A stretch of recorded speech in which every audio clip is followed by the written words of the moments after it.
What is the best movie musical of all time? Singing in the Rain? Trash. The Wizard of Oz? Boring. West Side Story? No way. The best movie musical of all time, and I'm being 100% serious here, is South Park Bigger, Longer, and Uncut. Of course, a close second is Cannibal the Musical, but that's for another video. Not only is the South Park movie one of the greatest movie musicals of all time, it is in my opinion in the top 5 of anything Matt Stone and Trey Parker have ever made. Now, I know these are some bold claims, but I mean it when I say this movie is incredible. Not only is the music for the movie surprisingly well crafted and at times downright jaw-dropping, this movie single-handedly changed cinema forever. My sole objective with this video is to prove to you that you need to go watch this movie because despite being released over 20 years ago at this point, its relevance has only increased in that time. The genius of the satire and meta-commentary has aged absolutely flawlessly, creating a movie that will go down as an absolutely timeless piece of media. So, with the intro out of the way, let's get into it. The South Park movie is still a masterpiece.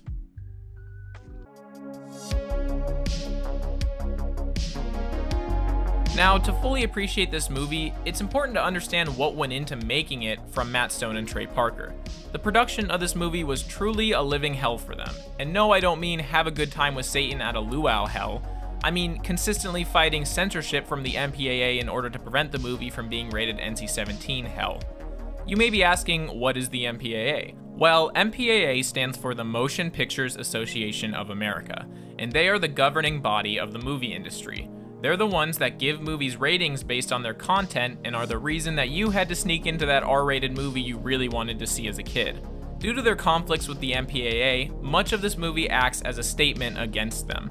In a move that shocked absolutely no one, the MPAA were not too happy about a lot of the content in Bigger, Longer, and Uncut.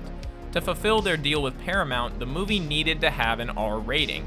You may not know that an R rating is actually not the highest rating you can get from the MPAA. They can also give movies an NC-17 rating.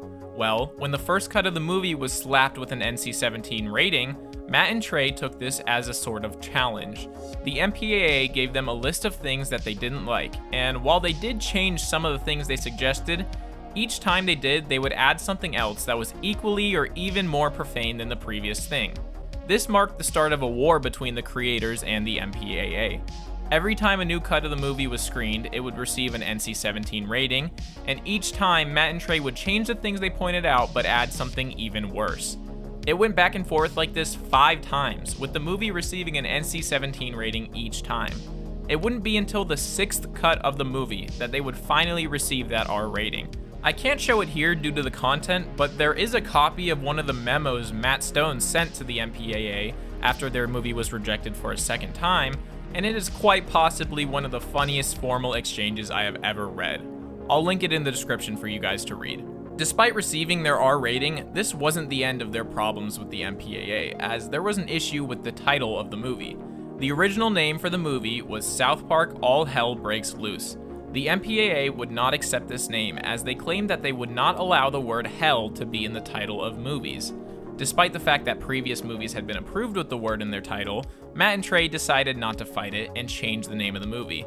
In another act of defiance, the movie was named South Park Bigger, Longer, and Uncut.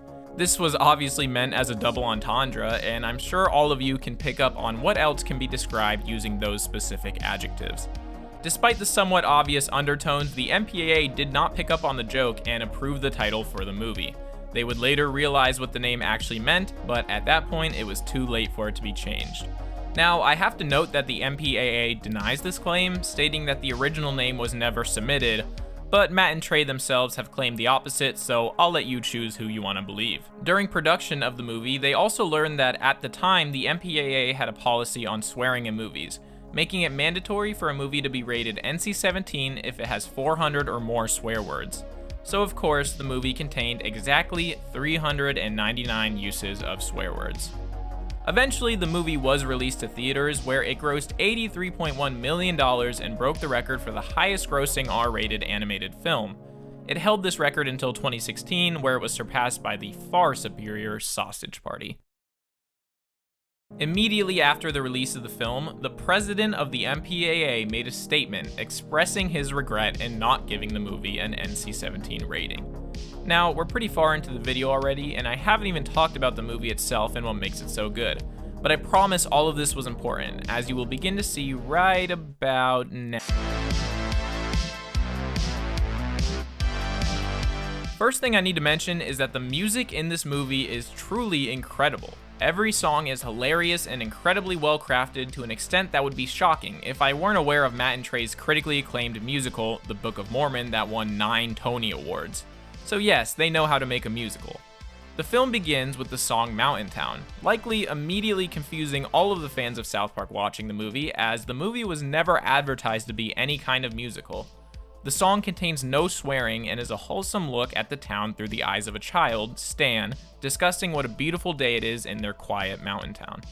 Stan begins to round up the rest of the boys to see the Terrence and Phillip movie that was just released. This opening sequence is absolutely genius, as the wholesome nature of the track sets the tone for this movie to be some kind of whimsical musical. At this point, I picture a theater full of clueless parents breathing a sigh of relief, thinking that maybe this movie my kid begged me to take them to won't be all that bad. When the boys arrive to the theater, they learn that the Terrence and Phillip movie has been rated R by the MPAA, so they have to pay a homeless man to buy their tickets. Quick note, Terrence and Phillip are used in South Park as a parody of South Park itself. Basically, the show represents how people who don't like South Park view the show. Nothing but fart jokes and profanity. So wait, they have already referenced the MPAA rating this movie R, a movie about a show that is a parody of South Park.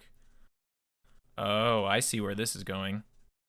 As soon as the movie begins, any of the wholesome energy from the opening act is immediately crushed into tiny little bits, as Terrence and Phillip break out into the most vulgar song in the entire movie.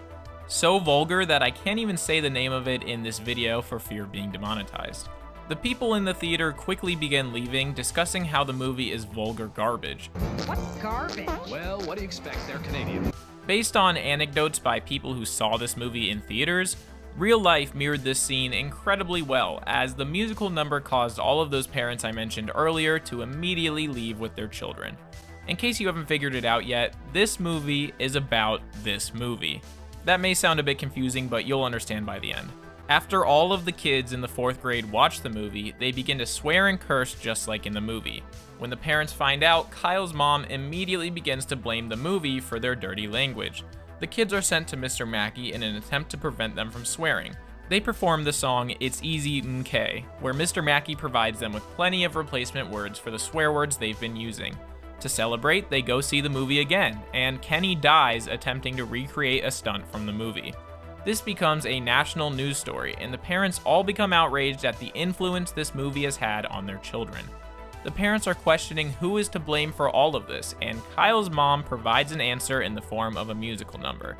Blame Canada. This is easily one of the best songs from the movie, blaming the nation of Canada as a whole for their children's actions, since Terrence and Phillip are Canadian. This song perfectly embodies one of the central themes of this movie. If parents would put the same amount of effort into being aware of what their kids are watching and teaching them what is right and wrong as they did into trying to get these things banned and censored, this wouldn't be an issue.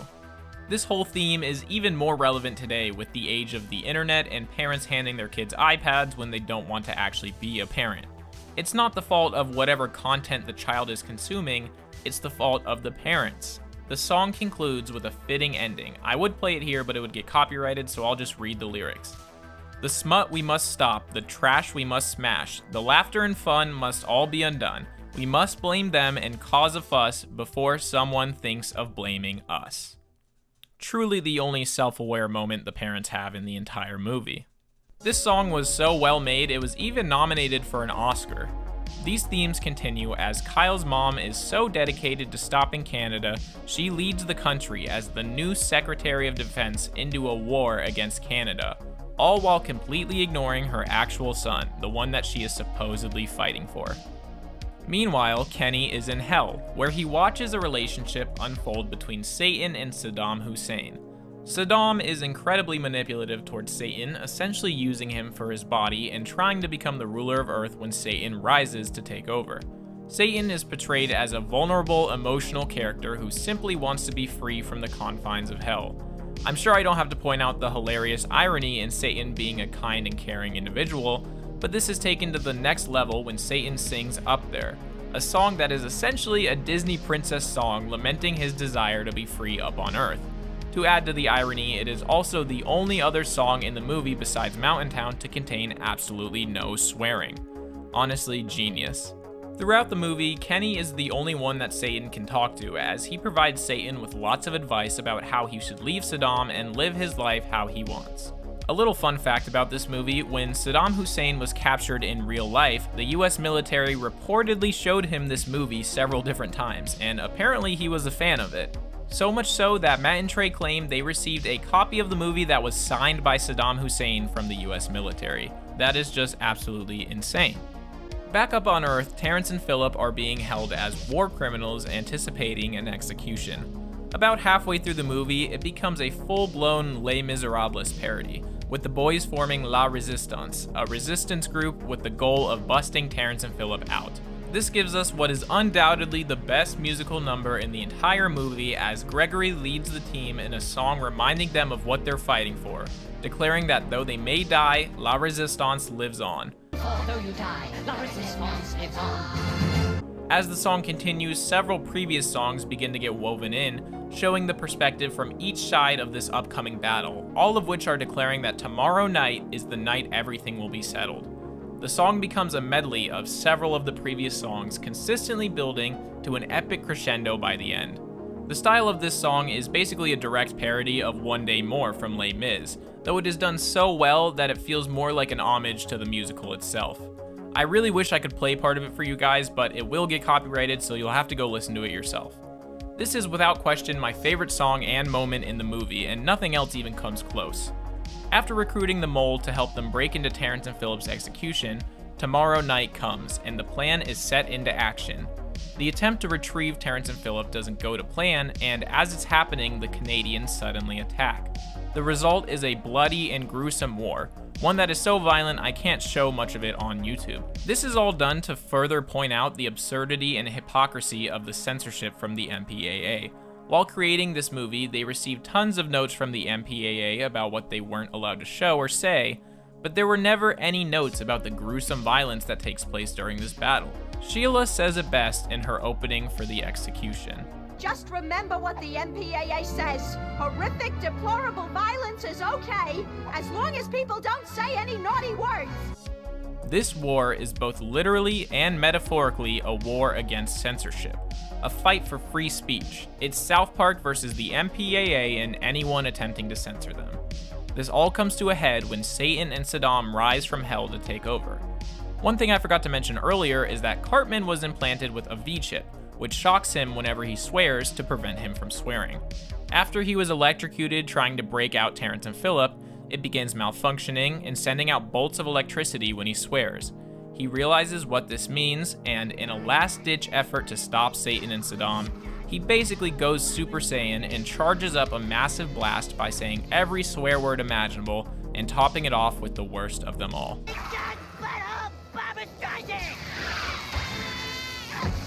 He stuns Saddam enough for Satan to turn on him and finally break up with him. So, in an incredibly ironic turn of events, the day was saved by swearing. This scene in itself is kind of a metaphor for the entire movie. The movie is so needlessly vulgar and vile not just because it's funny, but as a statement against censorship. The entire purpose of this movie is to be a massive, beautifully constructed, record-breaking middle finger to anyone and everyone that thinks they can censor them. Now, I haven't discussed the actual ending of the movie because, though I'm sure most of you know it, I still don't want to spoil it because it really is one of the most iconic scenes in South Park history, and because I really want you to go watch this movie. There are still a ton of hilarious and awesome aspects of the movie I didn't even mention, including several iconic songs, Stan's quest to win over Wendy, all of Satan and Saddam's antics, the scenes with the military general, Kyle's hacking skills, and so much more that I haven't talked about. It truly is a one-of-a-kind movie. At the very least, go listen to the soundtrack. I promise you will not be disappointed. Dude, it's a lady getting pooed on. Whoa, is it Cartman's mom? Oh, very funny. Hey, it is Cartman's mom. South Park Bigger, Longer, and Uncut is not just a movie. It's a movement, a stance against censorship, and a campaign for free speech. It's a declaration of war against those who want to control what we say, and this is a belief that only strengthened within Matt Stone and Trey Parker as South Park continued. Despite its age, you will struggle to find any piece of satire that is as spot on and relevant as the South Park movie. This is the type of movie that comes once in a generation, so subversive and offensive, yet so incredibly nuanced and smart. It's unlikely that a piece of mainstream media will be able to replicate just how radical of a statement this movie made anytime soon. And it did all of that alongside beautifully constructed and hilariously clever musical numbers throughout the movie. And that, my friends, is why the South Park movie is still a masterpiece. Are there any questions, men? Yes, soldier. Have you ever heard of the Emancipation Proclamation? I don't listen to hip-hop.